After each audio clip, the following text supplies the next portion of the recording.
Safer Internet Day, February 7. பாதுகாப்பான இணைய நாள், February 7. Hi Smart Kids, நாம எல்லாரும் இன்டர்நெட்டை யூஸ் பண்ணிட்டு தாங்க இருக்கோம். இந்த இன்டர்நெட்டை சேஃபா எப்படி யூஸ் பண்ணலாம் அப்படிங்கறத தான் இந்த வீடியோல நாம பார்க்க போறோம். வீடியோவை கடைசி வரைக்கும் ஸ்கிப் பண்ணாம பாருங்க. வாங்க வீடியோக்குள்ள போலாம்.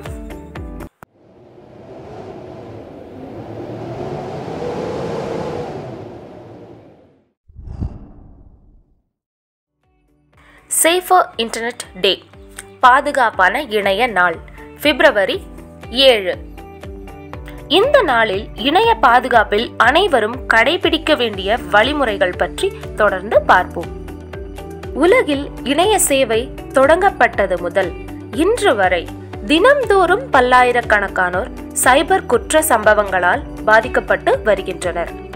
இந்தியா மட்டுமன்றி உலக நாடுகளிலும் சைபர் குற்றங்களுக்கு எதிரான கடுமையான சட்ட விதிகள் விதிக்கப்பட்டு வருகின்றன. எனினும் சைபர் குற்றங்கள் எண்ணிக்கையில் எந்த ஒரு தொய்வும் ஏற்படவில்லை. ஆன்லைனில் பாதுகாப்பாக இருக்க அனைவரும் பின்பற்ற வேண்டிய வழிமுறைகளை பற்றி பார்ப்போம். அப்டேட் மிக முக்கியம். செக்யூரிட்டி மென்பொருள், இணைய பிரவுசர் மற்றும் இயங்குதளம் உள்ளிட்டவைகளின் புதிய வெர்ஷன்களை பயன்படுத்த வேண்டும். ஏற்கனவே இன்ஸ்டால் செய்திருப்பின் அவற்றை அடிக்கடி அப்டேட் செய்து கொள்ள வேண்டும். இவ்வாறு செய்யும் போது வைரஸ், மால்வேர் மற்றும் இதர இணைய அச்சுறுத்தல்களில் இருந்து சிக்காமல் இருக்க முடியும். அடிக்கடி அப்டேட் செய்ய சாதனத்தில் உள்ள ஆட்டோமேட்டிக் அப்டேட்ஸ் அம்சத்தை ஆன் செய்து வைக்க வேண்டும். கடுமையான கடவுச்சொல், ஸ்ட்ராங் பாஸ்வேர்ட். இணையம் சார்ந்து நீங்கள் பயன்படுத்தும் அனைத்து சேவைகளுக்கும் கடுமையான கடவுச்சொல் பயன்படுத்த வேண்டும். எளிதில் நினைவிறக்கும் கடவுச்சொல் பதிவிடும் போது அதனை ஹேக்கர்கள் நொடிப்பொழுதில் கண்டறிய முடியும். எனவே உங்கள் கடவுச்சொல்லில் எண்கள், குறியீடுகள் போன்றவற்றை சேர்த்து கொள்ளுதல் வேண்டும். இன்டர்நெட் கிரைம், இணைய ஊழல்கள். உங்களின் தனிப்பட்ட விவரங்களான பிரைவேட் அக்கவுண்ட் அல்லது லாகின் விவரங்களை சேகரிக்க ஹேக்கர்கள் போலி மின்னஞ்சல்கள் மூலம், வலைதளங்கள் மூலம் தொடர்பு கொள்வர். இவ்வாறு செய்யும் போது பயனர்களை ஏமாற்ற அதிக சலுகைகளை நிறைந்த விளம்பரங்களை அவர்கள் வெளியிடுவார். இதனால் சந்தேகப்படும்படியான தகவல்கள் அடங்கிய மின்னஞ்சல்களில் வரும் அட்டாச்மெண்ட்டுகளை கிளிக் செய்யக்கூடாது. பாதுகாப்பான ஷாப்பிங்.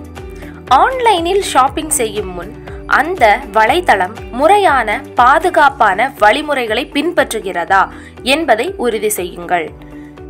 செக் அவுட் ஸ்கிரீனில் உள்ள இணைய முகவரி HTTPS என துவங்குகிறதா என்பதை உறுதி செய்து கொள்ளுங்கள். HTTP Hypertext Transfer Protocol, HTTPS Hypertext Transfer Protocol Secure.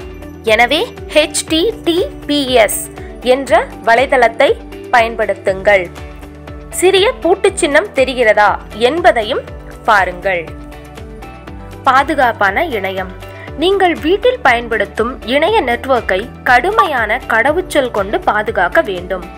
பொது இடங்களில் வைஃபை பயன்படுத்தும் போது நீங்கள் அனுப்பும் விவரங்கள் மீது அதிக கவனம் இருக்க வேண்டும். பொது வைஃபையை உபயோகிக்கும் போது வங்கி பரிவர்த்தனைகள் செய்யக்கூடாது. சமூக ஊடகங்கள் பயன்படுத்தும் போது கவனம் தேவை.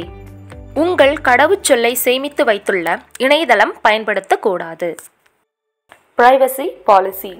நீண்ட நெடும் கட்டுரைகள் என்ற போதிலும் பிரைவசி பாலிசியில் குறிப்பிட்ட வலைத்தளம் சேகரிக்கும் தனிப்பட்ட விவரங்களை எவ்வாறு கையாள்கிறது என்ற விவரங்கள் இடம்பெற்றிருக்கும்.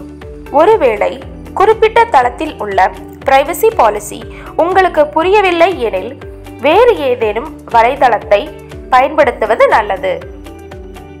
இந்த வீடியோல ஆன்லைனில் பாதுகாப்பாக இருக்க அனைவரும் பின்பற்ற வேண்டிய வழிமுறைகளை பத்தி தெரிஞ்சுக்கிட்டீங்களா? நீங்க தெரிஞ்சுக்கிட்ட விஷயங்கள் யூஸ்ஃபுல்லா இருக்குன்னு நினைச்சீங்கன்னா உங்க ஃப்ரெண்ட்ஸ் அண்ட் ஃபேமிலி கூட ஷேர் பண்ணுங்க. இந்த வீடியோ உங்களுக்கு பிடிச்சிருந்தா லைக் பண்ணுங்க, ஷேர் பண்ணுங்க, கமெண்ட் பண்ணுங்க அண்ட் மறக்காம சப்ஸ்கிரைப் பண்ணிட்டு ஆல்ங்கிற பெல் பட்டனை கிளிக் பண்ணுங்க.